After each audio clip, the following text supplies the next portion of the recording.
Fatemi indovinare, voi siete già affamati di nuove opzioni per il vostro personaggio di Dungeons and Dragons dell'edizione 2024? Beh, vorrei dirvi di tenere a freno ancora un attimino il vostro nuovo D20, perché Dungeons and Dragons ha in serbo per voi nuove 8 sottoclassi già pubblicate, o meglio, non del tutto ufficialmente, ma ne parliamo, e una di queste è addirittura malvagia. Allora, andiamo subito dritto al punto. Queste 8 sottoclassi sono state annunciate martedì 28 gennaio 2024 direttamente dalla Wizard of the Coast, con tanto anche di video, ma non sono state ancora ufficializzate, visto che faranno parte di un manuale che arriverà nel 2025 e che è già stato annunciato un po' di tempo fa. Stiamo parlando del Unearthed Arcana Forgotten Realms 2025. Hanno comunque rilasciato un PDF dove noi, giocatori, possiamo playtestare queste 8 sottoclassi e rilasciare appunto dei feedback direttamente a D&D Beyond.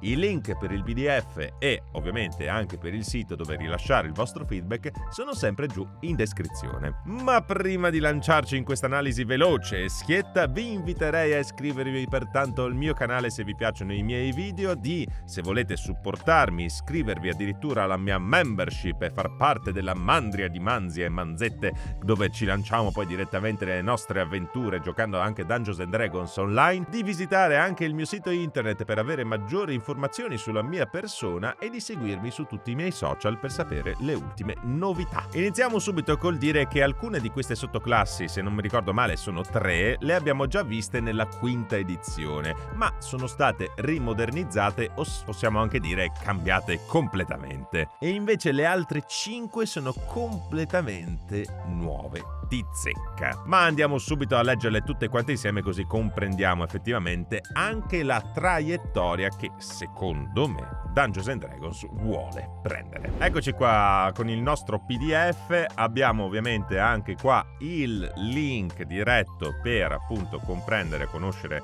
insieme direttamente ai creatori tutto il pensiero che c'è stato dietro anche a queste sottoclassi, e io vi consiglierei anche di guardarlo semplicemente perché danno anche un pochettino di spazio alla lore e ovviamente anche le motivazioni per cui sono state create. Qua ovviamente ci dicono già che cosa andiamo a trovare all'interno, ma io ve lo dico mano a mano, mentre già qua abbiamo lo spoiler di cosa sarà la nostra prima sottoclasse.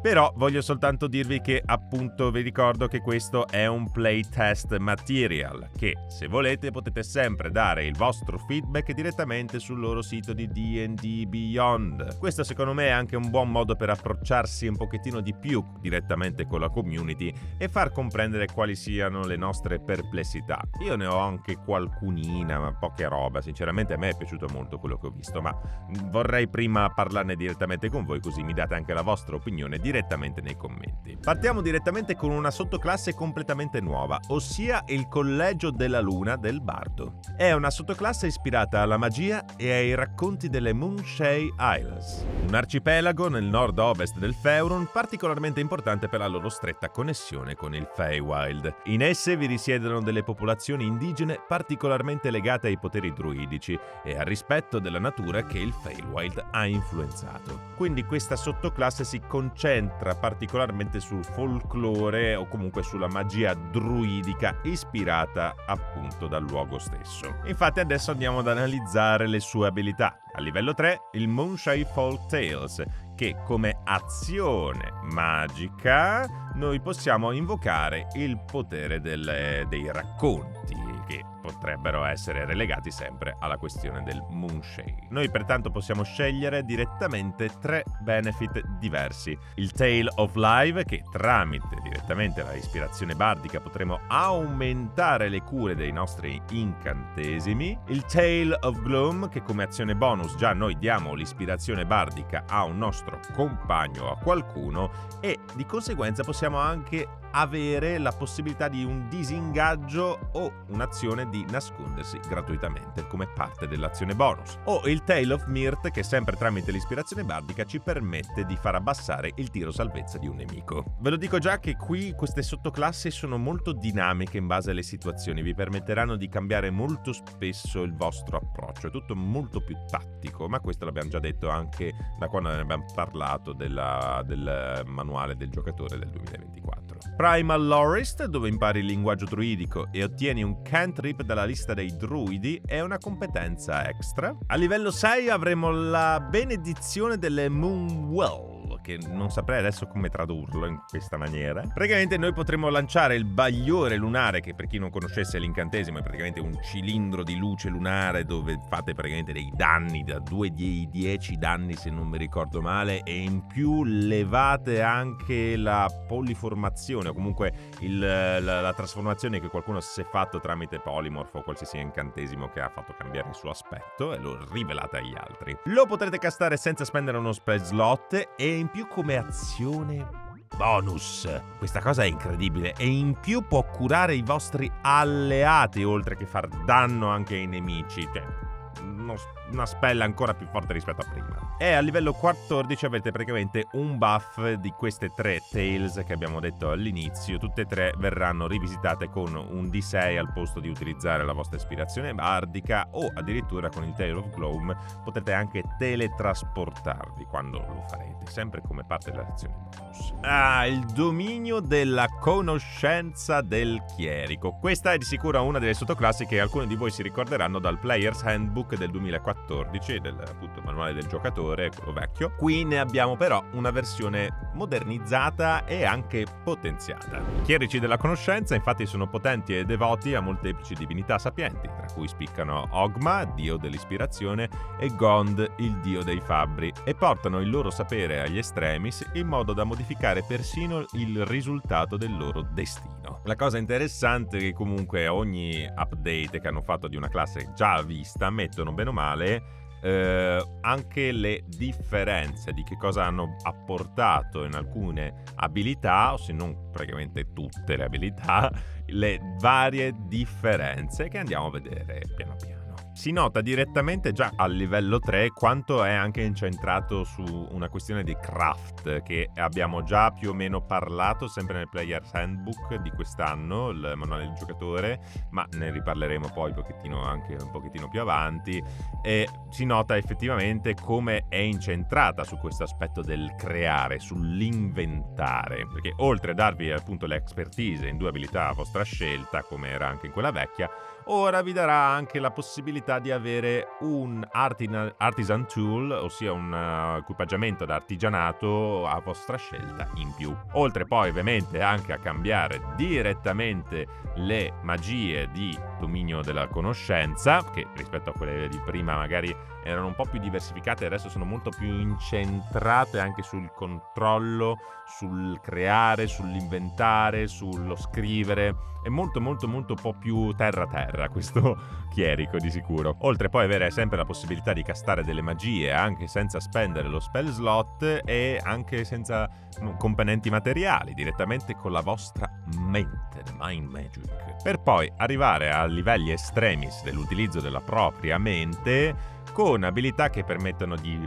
parlare telepaticamente con altre persone, avendo anche il vantaggio o comunque la possibilità di utilizzare la saggezza piuttosto che l'intelligenza, fino ad arrivare al livello 17 che per un'ora intera avete praticamente il vantaggio su qualsiasi tiro del D20. Adatto per il livello 17 di questa sottoclasse? Potrebbe, non lo so, fatemi sapere anche voi nei commenti. Qua adesso arriviamo a una di quelle che hanno completamente stravolto il Purple Dragon Knight, che per chi non lo conoscesse lo potreste trovare direttamente, come anche scritto qua, nella Sword Coast Adventures Guide. È uscita comunque anch'essa abbastanza presto, quando appunto era uscita la 2014 se non sbaglio. Se avete sempre voluto comunque guidare un vostro drago personale, lo potete fare. La peculiarità di questa classe è che voi vi legherete psionicamente al vostro drago d'ametista seguendo direttamente tutta la sua crescita, da quando appunto è un piccolo cucciolo fino a quando non diventerà un adulto. A livello 3, oltre a scegliere un nuovo linguaggio, potrete anche direttamente castare e comprendere linguaggi come un rituale utilizzando la vostra intelligenza, e subito, appena prendete questa sottoclasse, avete il vostro drago. Per poterlo controllare lui fa anche delle cose di sua iniziativa come la reazione, la possibilità del dodge e altro, ma se volete utilizzare le abilità che lui ha nella sua scheda che ci ha lasciato qui, dovrete utilizzare la vostra azione bonus, che rispetto alla 2014 lì vi era effettivamente un chiaro problema sul fatto di controllare delle creature utilizzando la vostra azione anziché la vostra azione bonus. Qua invece usiamo l'azione bonus, quindi è già un pochettino anche più permissiva su diversi punti di vista. Si può dire permissiva? Che cazzo ne so. La peculiarità del drago viola, che in questo caso è un piccolo drago ovviamente, è il suo respiro. Il suo respiro infatti è basato sulla gravità, con la possibilità di spostare o avvicinare i vostri nemici. Più andate avanti, Dragon Rider e Amethyst Pinnacle, questo vi dice direttamente come fare anche a evolvere il vostro drago. Il drago infatti diventerà medio e avrete la possibilità anche di salire in groppa e volarci. Magari quando è diventato drago medio in realtà potete guidarlo, sì, ma ogni turno poi dovete scendere, mentre a livello 15 con la Superior Mount invece potrete proprio rimanere anche in aria tutto il tempo quanto volete. Ovviamente anche la sua arma principale, ossia il suo respiro, migliorerà mentre crescerà direttamente con voi. Alcune sue caratteristiche, tipo la sua vita, cambierà in base anche ovviamente al vostro livello e alcune vostre caratteristiche dirette. E se per caso morisse il vostro drago o vorreste curarlo, ecco, qua avete una opzione in più per utilizzare la vostra abilità da guerriero Second Wind, che già vi permetteva di guarire. Qua invece potreste far riportare in vita il vostro drago ormai sconfitto o anche addirittura curarlo. La Railing Surge, che prima era chiamata Inspiring Surge, adesso permette di selezionare direttamente 3 vostri alleati per dargli delle abilità, o meglio un attacco direttamente come reazione, o anche la possibilità di uscire dal combattimento senza provocare attacchi di opportunità. Come potete vedere, molte abilità sono direttamente anche legate, anche la Railing Surge stessa, al drago, o meglio, quando utilizzate queste abilità con il drago vi permetteranno di avere anche delle abilità in più, fino ad arrivare al livello 18, dove avrete persino la resistenza ai danni psichici e ai danni di forza. Questa cosa è fortissima. Ecco, qui adesso iniziamo a parlare di una sottoclasse che a me all'inizio mi ha lasciato un pochettino perplesso. Il paladino con il patto dei geni nobili, se questa potrebbe essere la corretta traduzione. Allora, io mi ero anche particolarmente emozionato dal Warlock del genio, con il patrono del genio nell'edizione vecchia ovviamente, anche perché appunto la questione del patrono ci stava anche un pochettino di più con il Warlock, il fatto che era controllato, o meglio otteneva questi poteri da questa sorta di entità che è sempre stata un pochettino emblematica, no? Oltretutto alcuni geni non li definirei l'emblema della bontà, sono per lo più alcuni caotici, se non alcuni anche proprio malvagi, almeno nella vecchia edizione dei manuali dei mostri così erano, e quindi il loro rapporto era un po' più adatto secondo me per un Warlock rispetto a un paladino, no? Ma per non saperne leggere né scrivere, più che altro andrei a leggere cosa hanno scritto al riguardo, ovviamente parlando anche dal punto di vista del proprio credo per un paladino. Infatti i suoi principi sono: genera la creazione attraverso la distruzione, guida con splendore e grazia, rispetta gli elementi e temi la loro ira. Ora, quando leggo una cosa del genere, effettivamente mi vengono in mente i diversi tratti che hanno queste sorte di geni. Ne abbiamo anche avuto l'occasione di conoscerne alcuni direttamente su Baldur's Gate, uno in particolare. Insomma, hanno racchiuso un po' la volontà del genio stesso all'interno di una sottoclasse, al quale poi è stata garantita anche un aspetto un po' più differente rispetto al classico, rispetto al paladino della luce e della giustizia. Infatti questo paladino è più una sorta di cavaliere magico elementale che, vabbè, è inutile che ne parlo qui fin quando non lo leggo, quindi leggiamolo. Ad esempio, dopo che avete utilizzato il vostro Smite, potete utilizzare il vostro incanalare divinità per fare diversi effetti in base al genio che voi volete anche utilizzare. Non dovete scegliere per forza un genio all'inizio, voi potete racchiudere tutti i geni che volete. Questo è l'aspetto ancora più assurdo. Infatti, in base all'elemento, o meglio il genio che voi volete utilizzare, potete mettere la grapple condition, quindi afferrato, immagino quindi tipo impiantato contro il terreno.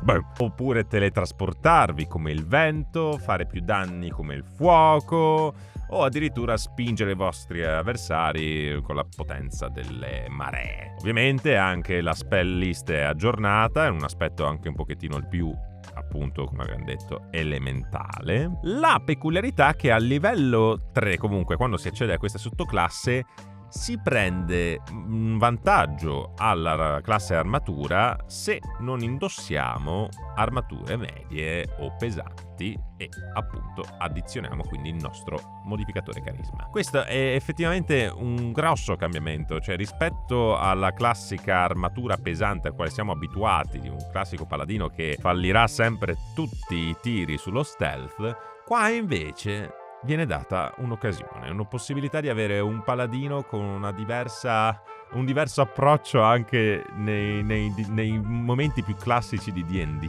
Interessante, non lo comprendo così tanto ancora, però rispetto alla scelta nuova, questo di sicuro. L'aura dello scudo elementale è una delle cose più assurde che abbia letto, cioè all'inizio di ogni turno voi avete la possibilità di dare a voi e ai vostri alleati resistenza a uno degli elementi che ovviamente mi mettono anche qua in descrizione, che potete scegliere, però all'inizio di ogni turno, cioè vabbè. Ok, siamo a livello 7, però diavolo, cioè, è interessante, no, quest'aura rispetto a tante altre che abbiamo visto nel corso, ovviamente, delle uscite dei manuali. Per poi ridare anche un elemental rebuke, ossia una sorta di reazione di danno, anch'esso sempre elementale in base a quello che volete voi, basato sempre sul vostro carisma, fino ad arrivare alla Noble Scion. Come azione bonus ottieni i benefici sottoscritti per 10 minuti. Questa azione non può essere più riutilizzata fino a quando non fate un riposo lungo, o a meno che non spendete 5 spell slot, 5, e non è richiesta un'azione per far ciò. Avete la possibilità di volare o creare un desiderio minore. Cosa permette questo desiderio minore? Minchia, adesso casto anziché le meteore, una meteora, no. Quando voi e un vostro alleato praticamente fallisce un tiro con il D20, vi permetterà invece di, come reazione, di invece farlo non ritirare, ma farlo venire un successo. Interessante a livello 20, magari potevano forse dargli sempre qualcosa in più, forse a questo livello, non lo so. Voglio sapere i vostri pareri principalmente con questa sottoclasse, perché secondo me è quella più emblematica di tutte. Poi passiamo direttamente a un qualcosa di un po' più sinistro. Chi ha giocato a Icewind Dale sarà anche molto felice, perché effettivamente questa classe prende ispirazione da quell'avventura. Per tutti coloro che non hanno mai giocato a Icewind Dale, comunque vi do una leggera spiegazione di che cosa tratta questa classe. È un ranger predatore soprannaturale che domina gli ambienti artici tramite la paura e il potere del gelo. Una sorta di spirito vagabondo che si riflette nel pallore delle tempeste come un fantasma in cerca della sua preda. È influenzato dalla magia neterese e praticamente è una sorta di spettro, o meglio, diventerà una sorta di spettro mano a mano che si avanza nei livelli. Ovviamente, già vedendo comunque a livello 3, se avete una campagna dove sapete che effettivamente verrà utilizzata molta neve o comunque ambientata sulle montagne da qualche parte, la sorta di Eightful Eight, ve la consiglio perché vi dà già direttamente la resistenza al freddo, che è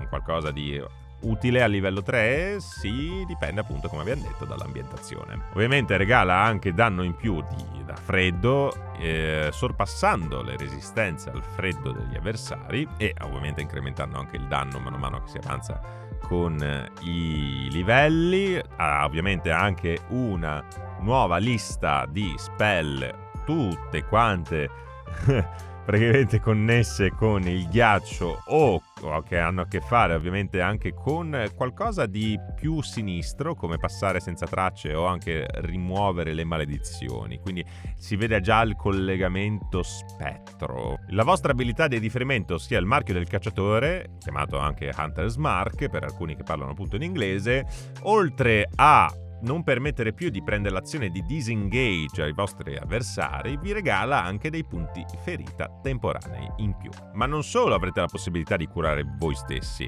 al livello 7 avrete anche la possibilità di curare anche gli altri avversari e non solo, anche di dargli vantaggio in tiri salvezza per essere spaventati. E qua già parliamo di spaventati? Sì, perché al livello 11 invece avrete la possibilità di spaventare gli altri tramite reazione quando li colpite, per poi quando si arriva a livello 15 diventare un tutt'uno con l'inverno stesso. Infatti quando castate Hunter's Mark voi adottate una forma spettrale nevosa, si può dire, innevata. In questa forma avrete ovviamente immunità ai danni freddi, per poi fare anche dei danni invece di freddo agli avversari intorno a voi, e ovviamente diventare parzialmente incorporei, con la possibilità di passare attraverso gli oggetti o le persone, basta che non vi fermate all'interno di esse, se no subite dei danni.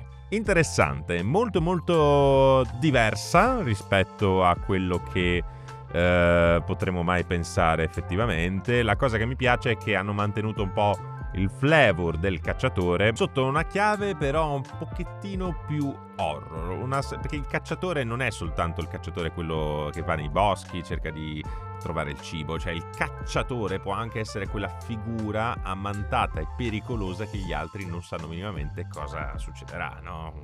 Potrebbe essere effettivamente il protagonista di un horror. Parlando però di horror, signori, è il momento che vi presenti Dark Urge in Dungeons and Dragons. Per chi ha giocato appunto a Baldur's Gate capirà subito di che cosa tratto, perché qua stiamo parlando del Scion of the Three. Praticamente questo è il devoto ai Dead Three, ai tre morti, gli dei che noi tutti ormai conosciamo sia da Baldur's Gate o magari dai miei super quart. Avete visto i miei super quart? Se non avete mai visto i miei super quart dovreste guardarli, perché vi racconto tutta quanto la storia. Ossia stiamo parlando di Bane, il dio della tirannia, Baal, il dio della violenza e dell'omicidio, e Myrkul, il dio della morte, che in realtà non è più il dio della morte, sarebbe più il dio delle ossa o vabbè. E la specifica che ci fa chiamare un po' al Dark Urge è un po' la sua descrizione, no? Comprendiamo infatti che questa devozione nei confronti del famoso trio può essere ovviamente guidata da un fattore principalmente volontario,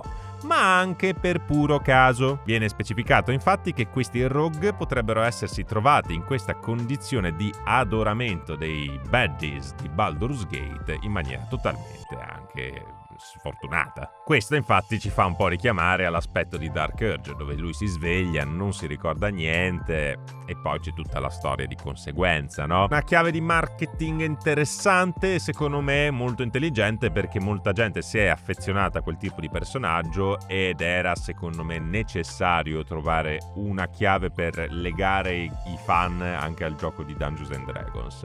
Quindi per me, chapeau. Però dal punto di vista tecnico, quarto, cosa c'è? Nel senso, noi qua siamo giocatori, vogliamo sapere effettivamente cosa avremo. Allora, io vi dico già che questa classe, per chi effettivamente ha voglia di far del male alla gente, chi trova godimento nel dolore altrui, secondo me è molto adatta. E oltretutto è un po' anche un inizio di un capitolo che è molto discusso qua, soprattutto in Italia, perché noi ci piace tanto far critica di qualsiasi cosa, no? Mi ero lamentato anch'io e qua devo, secondo me, incominciare a rimangiarmi un po' quello che ho detto, e mi scuso anche a priori se qualcuno ha sentito quello che ho detto magari nelle mie live, sulla mancanza effettiva della malvagità nel manuale base, che è così effettivamente, ispirazione eroica, non si parla effettivamente di nessuna classe o sottoclasse con tendenze malevole, forse il Warlock un pochettino, ma niente di più. Non c'è effettivamente un capitolo sulla malvagità. Quando vi parlano di malvagità vi chiedono sempre di parlarne con il Dungeon Master.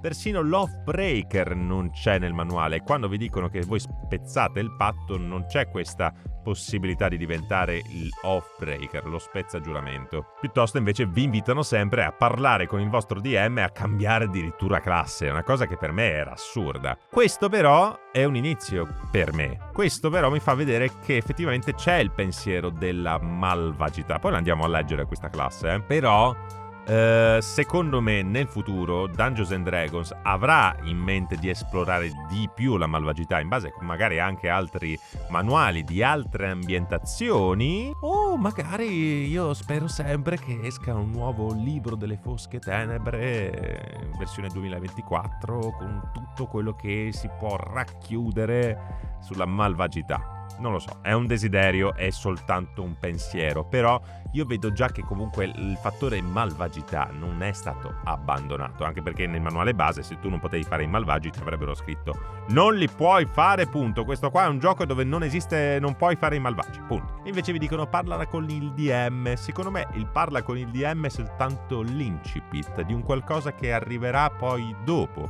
anche perché comunque interpretare i malvagi non è una cosa semplice, e soprattutto se uno è malvagio nel party mentre gli altri no, parlatene con il DM, ve lo dico anch'io. Ora però finiamola di parlare di malvagità e andiamo ad analizzare meglio questa classe. Notiamo infatti al livello 3 un'abilità che tendenzialmente è relegata a un qualcosa che avevano principalmente le creature, perché nella nuova edizione quando si è a metà vita hai lo status insanguinato. Quando hai lo status insanguinato, bene o male, le creature, specialmente le creature, hanno degli effetti aggiuntivi nei tuoi confronti, ok? Potete sempre controllare ad esempio il cinghiale, il boar, all'interno del manuale del Player's Handbook, quello nuovo, per capire effettivamente quale è un esempio di effetto aggiuntivo. Qua lo abbiamo finalmente anche per una sottoclasse. Infatti con l'attacco furtivo, se la creatura è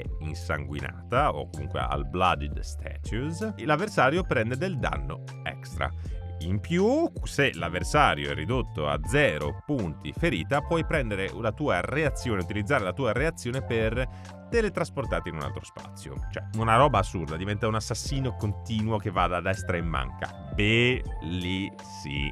Inoltre, in base anche a quale dei 3 morti scegli, avrai oltretutto delle damage resistance e anche dei trucchetti. Questa scelta con l'alleanza di uno dei 3 dei è possibile cambiarla dopo un riposo lungo, quindi in base alla situazione potreste avere degli vantaggi soprattutto in diverse dinamiche e con dei ovviamente danni che possiamo facilmente ritrovare a bassi livelli, il veleno soprattutto, il necrotico se siamo soprattutto contro creature non morte e i danni psichici, per ritornare comunque anche un po' al flavor di Baldur's Gate, Mind Flayer, danni psichici, no? Interessante.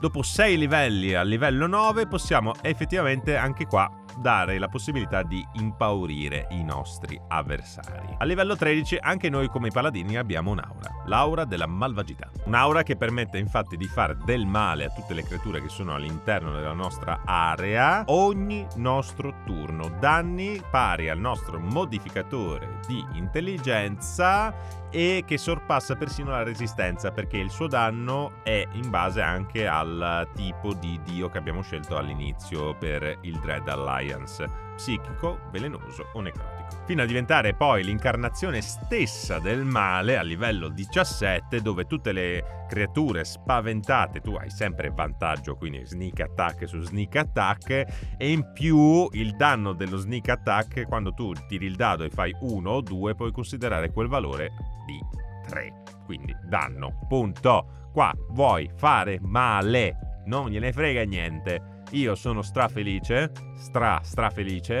che finalmente si può anche incominciare a dire a tutte le persone che no, Dungeons and Dragons andando avanti sarà anche per persone che vorranno abbracciare la malvagità. La penultima classe, quella che devo dire mi è piaciuta un pochettino di meno, ossia la Spellfire Sorcery. Lo Spellfire era un concetto che era già stato ampliato, se non sbaglio, quando ho fatto la mia ricerca in Advanced D&D nella seconda edizione. Era una sorta di talento, una capacità magica innata, molto rara, che permetteva di assorbire la magia e rilasciarla con una sorta di barra esplosione barra altri effetti diversi in realtà. Vi era infatti un personaggio di nome Chandril Cheshire che era una sorta di maga che aveva questa capacità innata e tutti quanti infatti erano interessati a utilizzare il suo talento per diversi motivi, altri invece volevano proprio eliminarla per questa sua volatilità molto pericolosa. La cosa che appunto non mi è piaciuta molto è che un sorcerer un po' caotico, tra molte virgolette, che appunto ha questa sorta di discontrollo della magia, passatemi il termine, l'abbiamo già avuta con la Wild Magic, che tant'è che è rimasta infatti nel manuale del giocatore base. Qua è un concetto sì leggermente diverso, perché qua in realtà lo stregone è direttamente collegato alla trama. È come se la trama creasse un flusso attraverso lo sprigionatore di magie e ogni tanto esce anche un'altra sorta di magia che è un po' più indirizzabile, comunque, nel senso che se lo faccio contro i nemici arriverà contro i nemici, se lo faccio contro i miei alleati sarà contro i miei alleati. L'hanno voluto secondo me mettere da un certo punto di vista sempre per richiamare un qualcosa del vecchio, visto che non si parlava di Spellfire già dalla seconda edizione, perché mi ricordo che in terza edizione questa cosa qua mi sembra di non averla letta, ma potrei sbagliare, nel caso fatemi sapere. Ci può stare, vediamo un attimino insieme cosa parlano principalmente. Ogni volta che tu spendi un sorcery point, un punto di stregoneria, come parte di un'azione magica o anche azione bonus, hai questi possibili effetti a tua scelta. Qua ritorniamo sempre sul fattore scelta, che è una cosa che me ne è richiamata molto. Potete ottenere pertanto te e un'altra creatura dei punti ferita in più o far dei danni in più rispetto a un'altra creatura che deve fare un tiro salvezza. Vedi? Cioè è proprio a randomico sta cosa, randomica. Cioè nel momento in cui viene lanciata una magia utilizzando i punti stregoneria, fuoriesce un'altra sorta di effetto collaterale, possiamo chiamarlo. Effetto, non effetto. La lista ovviamente anch'essa cambia su un aspetto anche non solo offensivo ma anche più difensivo di supporto. Un'abilità peculiare dello Spellfire che veniva specialmente descritta nella seconda edizione è il fatto di assorbire la magia. E infatti qua a livello 6 abbiamo Absorb Spells. Avete infatti sempre preparata la magia Counter Spell e quando il target ovviamente fallisce il tiro salvezza contro Counter Spell, voi riguadagnate anche punti stregoneria. Interessantissimo questo aspetto, no? Qua a livello 14 la vostra abilità a scelta che abbiamo menzionato prima viene potenziata e invece a livello 18 si arriva in questo stadio di essere, non voglio dire immortale, ma tipo quasi etereo, no? O meglio, avete presente Marco di One Piece? Ecco, mi ricorda quello, perché per un minuto voi avete questa Burning Life Force che vi permette di ridurre il danno che vi viene inflitto spendendo i vostri dadi punti ferita, i vostri dadi vita per intenderci. Poi volate in giro e in più avete questa Spell Avoidance, ossia quando voi tirate salvezza per una magia, se la fallite tendenzialmente prendete il danno pieno, ma invece qua vi fa prendere metà danno. E se invece superate, che tendenzialmente vi aiuta per ricevere metà del danno inflitto, invece qua non ne subite neanche uno. Non lo so, diventa una sorta di... non c'è effettivamente una descrizione ampliata riguardo alla forma, non avete una forma, diventate semplicemente questa forza incredibile di magia pura, è come se il flusso della trama si fosse fusionato alla vostra carne e voi siete magia vera. Almeno per me questa è un po' la visione, poi potete utilizzarla per le vostre campagne se volete. Avrei fatto qualcosa di un po' più sull'assorbimento più che sul rilascio spontaneo come appunto è l'abilità Spellfire Burst, però raga, di lore è così, quindi ci sta. Ecco, qui invece non ho bisogno di spiegarvi più di tanto, sinceramente, perché è una classe che abbiamo già in realtà vista sempre, c'è sempre stata sta Blade Singer. Non vorrei dire una stronzata, ma anche qua secondo me è dalla seconda edizione che abbiamo sempre questa sottoclasse. La quinta edizione, come ci ricorda anche questo file PDF, l'abbiamo trovato nel Tasha Cauldron of Everything. E in più, carissimi giocatori di Baldur's Gate, se voi non avete ancora visto il mio video, vi raccomanderei di andarlo a vedere, perché abbiamo già menzionato che il Blade Singer arriverà nella patch numero 8 di Baldur's Gate nel futuro, che ancora non sappiamo effettivamente una data di rilascio, ma arriverà. Alcune abilità le ritroviamo comunque anche qui rispetto alla 2014, ma come ci vogliono far sottolineare qui, hanno modificato in particolar modo 3 abilità. Abilità che poi alla fin fine secondo me inquadrano ancora meglio questo aspetto di mago combattente, no? Quella sorta di Gandalf che va in giro con la spada mentre casta le magie. Adesso è un qualcosa anche di un po' più realizzabile. State sempre attenti per la vita, perché quella invece non cambia. Bladesong ha delle cose che sono rimaste pressoché simili. L'unica cosa differente è che anziché utilizzare la forza o la destrezza, potete utilizzare l'intelligenza come modificatore per l'attacco e per anche i danni. Per chi non conoscesse comunque l'abilità in generale, voi evocate una sorta di arma elfica, di magia elfica, che vi permette di dare altri benefici, come anche la protezione, la vostra classe armatura aumentata, e oltretutto, se si vuole mantenere concentrazione, quindi il classico tiro su costituzione per mantenere la concentrazione su una spell, utilizzate direttamente anche il modificatore di intelligenza. Quindi rispetto a quella vecchia, basta che voi pompate direttamente l'intelligenza senza più pensare alla destrezza o alla forza per i vostri attacchi, ed ecco qui che è fatta, praticamente una stat, la cosa più semplice di tutte. Bellissimo. In Training in War and Song qua non abbiamo più l'inclusione delle armature leggere, quindi rimarremo sempre con i nostri abiti, le nostre vesti da mago, come infatti Gandalf, lui non indossa un'armatura dall'inizio alla fine di tutti e 3 i film, però aggiunge la competenza con le armi da mischia, basta che non siano a 2 mani. E in più queste armi possono essere utilizzate come il proprio focus arcano. A livello 6 invece abbiamo il nostro bellissimo attacco extra, che per il mago può anche essere sostituito per lanciare un trucchetto che richieda un'azione. Quindi come attacco extra, anziché utilizzare il nostro attacco che potremmo fare con la nostra Blade Song, invece possiamo utilizzare invece un trucchetto. Carino. Qua la Song of Defense è rimasta pressoché uguale, ossia utilizzare come reazione gli spell slot per ridurre il danno che ci viene inflitto. E invece il Song of Victory ci abbiamo qualcosa di diverso. Infatti a livello 14, quando noi lanciamo una magia che richieda un'azione, noi possiamo fare un attacco con un'arma come azione bonus.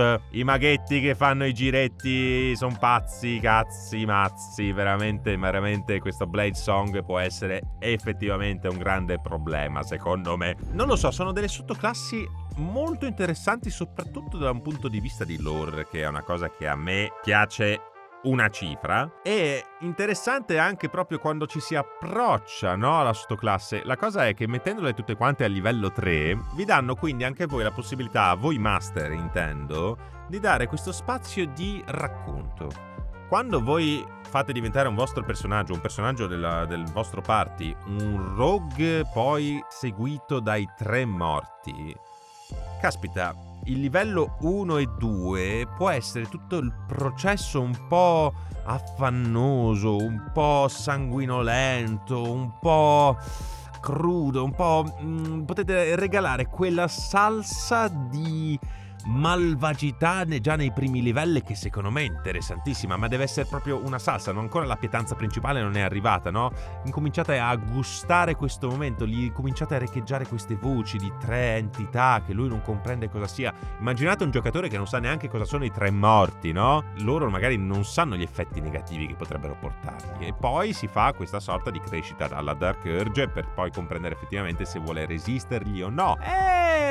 molto peculiare. Ho preso adesso ad esempio lo Scion of the Three, ma in realtà potrei farlo con qualsiasi sottoclasse che abbiamo appena parlato, anche il Paladino dei Geni. C'è più contesto storico al quale noi possiamo attingere per poi utilizzarlo nelle nostre campagne. Questo è molto figo, a mio parere. Bene, abbiamo analizzato tutto quanto. Oggi è stata anche rilasciata, ho visto oggi nelle storie che, porca miseria, io sto facendo questo video, oggi intendo il 29/01 del 2025, siamo mercoledì. È stata rilasciata infatti la notizia che il manuale di Eberron, che tutti noi meglio appassionati di D&D conosciamo, verrà rilasciato questo agosto, con all'interno la classe dell'artefice che abbiamo già riscontrato sul sito di D&D Beyond, ma verrà finalmente impressa all'interno di un manuale. Oltre all'artefice ci saranno altre scelte sempre per le nostre classi, sottoclassi, bene o male alcune, e anche e soprattutto per le specie. Quindi tenetevi sempre aggiornati, guardate sempre su D&D Beyond per tutte le news. Io spero che il video vi sia piaciuto, devo chiudere perché la telecamera mi sta per scaricarsi, non so, ogni volta mi si scarica. Vi ricordo che se vi piacciono i miei video di seguirmi, di tenervi sempre aggiornati nei miei social, se volete dare un aiuto a me, di iscrivervi direttamente alla membership e di controllare il mio sito internet per altre novità riguardanti la mia persona. Io voglio ancora ringraziare soprattutto i miei manzi e manzette che mi danno sempre supporto ogni giorno, che sono iscritti nella mia membership, dove ci parliamo ogni tanto su Telegram. Davvero, Isma, Luca, tutti quanti, veramente grazie di cuore per quello che state facendo a supportarmi, a spronarmi ad andare avanti, nonostante questo 2025 sia stato un po' difficile per tanti punti di vista, anche a livello mondiale. Io spero che tutti quanti voi stiate bene e niente, ho voluto soltanto aprire questa piccola parentesi di così, perché vi voglio bene, ragazzi, davvero. Basta, me ne vado. Devo montare tutta questa roba. Ho fatto una ripresa gigantesca. Ce la faccio più. Andrò.